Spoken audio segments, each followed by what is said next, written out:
தெரியாது. ஒரு செகண்ட்ல 10 பேர் முந்திட்டு போயிடுவாங்க. 10 பேர் 20 பேர் முந்திட்டு போயிடுவாங்க. ஏன்னா நம்மகிட்ட இருக்கிறது 1 லட்சம், கிட்டத்தட்ட 1 லட்சத்துக்கு மேல மெம்பர்ஸ் இருக்காங்க. இதுல எலிஜிபிலிட்டி எதுக்காக நான் 3 லெவல் வந்தா தான் ஃபேண்டசி எடுக்க முடியும்னு சொல்லியிருக்கேன் அப்படின்னா, பேசிக் மட்டும் போட்டவங்க நிறைய பேர் இருக்காங்க. ஸ்டாண்டர்ட் கொஞ்சம் கம்மியா இருக்கு, எலைட் அதை விட கம்மியா இருக்கு. என்ன பண்றாங்க அப்படின்னா, பேசிக் மட்டும் போட்டவங்க அசால்ட்டா இருக்காங்க. வந்தா வரலனா போகுது, 200 ரூபா தானே பார்த்துக்கிறோம் அப்படின்ட்டு டைரக்ட் ரெஃபரல் கொடுக்க மாட்டேங்கிறாங்க. டைரக்ட் ரெஃபரல் கொடுக்காதனால நமக்கு இது கிரவுட் ஃபண்டு தான். இது நீங்க கம்பெனி கட்டி நான் உங்களுக்கு கொடுக்குற மாதிரி இருந்ததுன்னா கமிட்மெண்ட் கரெக்டாக சொல்லிடலாம். இப்போ இத்தனை தேதி உங்களுக்கு வரும்ட்டு. இது எல்லோரும் சேர்ந்து ஒர்க் பண்ணா தான் இதுல பணம் வரும். உங்களுக்கு கிரவுட் ஃபண்டுனால கூட்டம் கூட தான் நமக்கு டீம் சைஸ் இன்க்ரீஸ் ஆக, டோட்டல் டீம் சைஸ். இப்போ 1 லட்சம் பேர் இருக்காங்க அப்படின்னா இது 1.5 லட்சமாகணும், 2 லட்சமாகணும், 5 லட்சம் இப்படி கூட்டிகிட்டே இருந்தால் தான் எல்லாத்துக்கும் விரைவாக பணம் வரும். நம்ம டீம் சைஸ் அப்படியே ஹெல்டப் ஆகி நின்றுட்டு யாருமே டைரக்ட் ரெஃபரல் போடல அப்படின்னா ஸ்லோவாக தான் வரும்.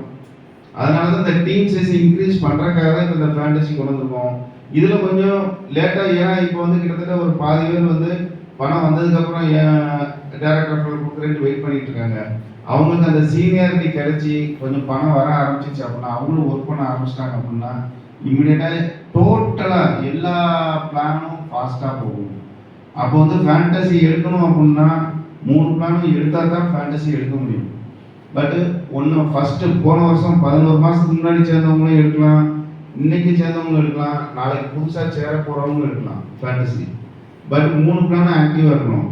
பட் பழைய மக்கள் பணம் ரிசீவ் பண்ணவங்க, பண்ணாதவங்களுக்கு பிரச்சனை இல்லை. 3 பிளான் ஆக்டிவாக இருந்தாலே போதும். பணம் ஏற்கனவே ரிசீவ் பண்ணியிருக்காங்க அப்படின்னா அவங்க கண்டிப்பான முறையில் அப்கிரேட் பண்ணியிருக்கணும். எந்த ஒரு பெண்டிங் இருக்கக்கூடாது. அதே மாதிரி க்ளோனிங் எல்லாமே ஆக்டிவாக இருக்கணும். க்ளோனிங்கில் பணம் ரிசீவ் பண்ணியிருந்தாலும் அதுவும் அப்கிரேட் பண்ணி சிஸ்டத்தில் அவங்க ஆக்டிவாக இருந்தால் மட்டும்தான் ஃபேண்டசி எடுக்க முடியும். அதுதான் சொல்கிறேன். அதனால் ஒரு சிலர் இது இருந்தால் தான் எடுக்க முடியும் அப்படிங்கும்போது, அப்போ நம்ம ஏற்கனவே பணம் ஏர்ன் பண்ணால் தான் இது ஃபேண்டசி எடுக்க முடியுமாங்கிற டவுட் வருது.